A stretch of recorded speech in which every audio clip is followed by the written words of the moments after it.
Assalamualaikum warahmatullahi wabarakatuh. Shalom, Om Swastiastu. Perkenalkan, nama saya Alan Donaldo Ture dengan NIM A2412013. Saya merupakan anggota dari kelompok 3 Praktikum Mekanika.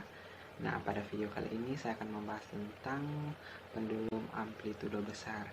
Dan video ini merupakan tugas pendahuluan dari Praktikum Mekanika percobaan 8 pendulum amplitudo besar. Untuk penjelasan lebih lanjut mengenai video saya, silakan untuk tetap stay untuk penjelasan selanjutnya. Dalam percobaan 8 mengenai pendulum amplitudo besar, ada salah satu gerak yang dinamakan dengan gerak osilasi. Nah, apa sih yang dimaksud dengan gerak osilasi itu? Gerak osilasi adalah gerak bolak-balik melewati titik setimpang karena adanya gaya pemulih. Osilasi merupakan gangguan lokal terhadap besaran fisis tertentu. Nah, gangguan ini dapat berupa osilasi kedudukan partikel, osilasi tekanan, atau kerapatan massa pada medium yang bersangkutan, dan osilasi medan listrik magnet yang berasal dari osilasi arus rapat muatan listrik. Nah, selanjutnya dalam pendulum sederhana ada dua besaran yang perlu diukur, yaitu periode dan frekuensi. Nah, untuk periode sendiri dirumuskan dengan T sama dengan 2pi akar dari L per G. Kemudian untuk rumus F dirumuskan dengan rumus F sama dengan 1 per T sama dengan 1 per 2pi akar G per L, di mana T adalah periode dalam satuan sekon, kemudian L adalah panjang tali dalam satuan meter, G adalah percepatan gravitasi, F adalah frekuensi dalam satuan Hertz. Nah, untuk pendulum amplitudo besar, periode pendulum fisis dinyatakan sebagai T0 sama dengan 2pi akar dari I per MGD. Untuk amplitudo kecil dengan kesalahan kurang dari 1% pada 20 derajat. Nah, I adalah inersia rotasi pendulum, M adalah massa total pendulum, kemudian D adalah jarak dari porus ke pusat massa.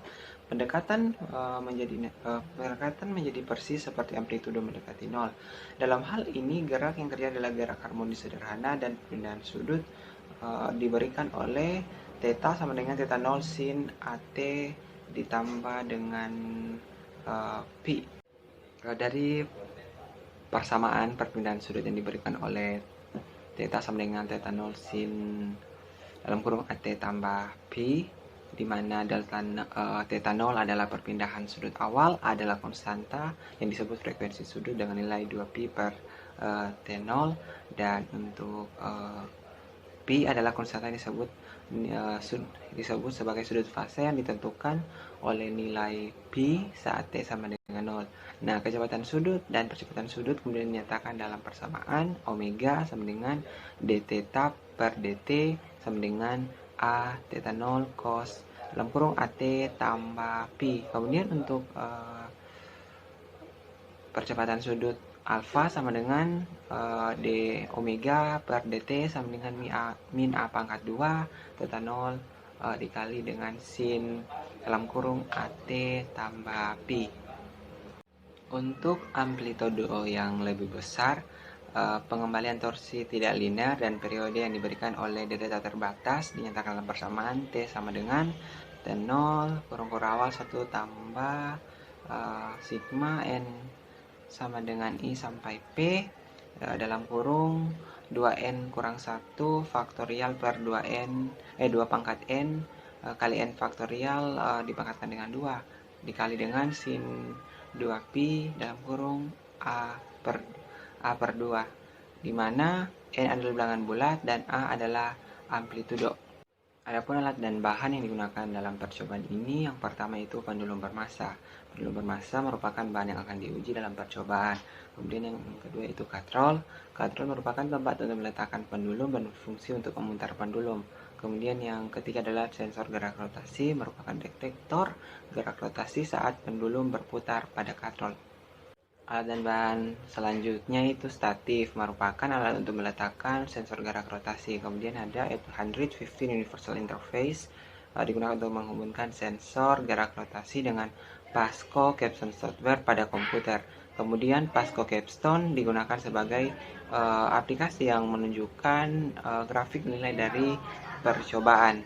Selanjutnya untuk alat dan bahan yaitu busur derajat. Nah, busur derajat ini digunakan untuk mengukur besar sudut untuk setiap perlakuan.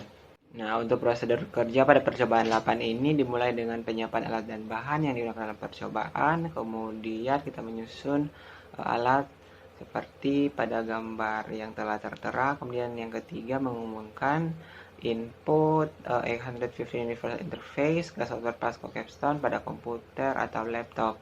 Nah, pada percobaan 8 ini ada beberapa perlakuan, baik itu pada amplitudo kecil, amplitudo besar, kemudian ada analisis untuk amplitudo kecil dan analisis untuk amplitudo besar. Dan di dalam percobaan ini ada juga perlakuan untuk osilasi amplitudo kecil dan osilasi amplitudo besar yang ditutup dengan analisis. Untuk penjelasan mengenai perlakuan-perlakuan tersebut dapat disimak pada video saya selanjutnya.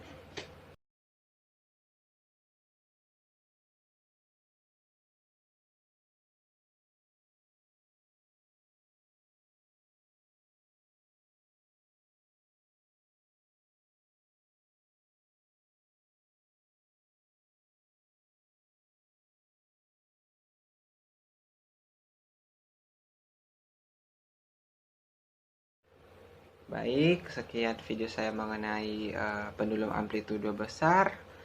Sekiranya apabila ada kekurangan mohon dimaafkan karena saya adalah pelajar yang masih belajar. Terima kasih dan hidup mahasiswa.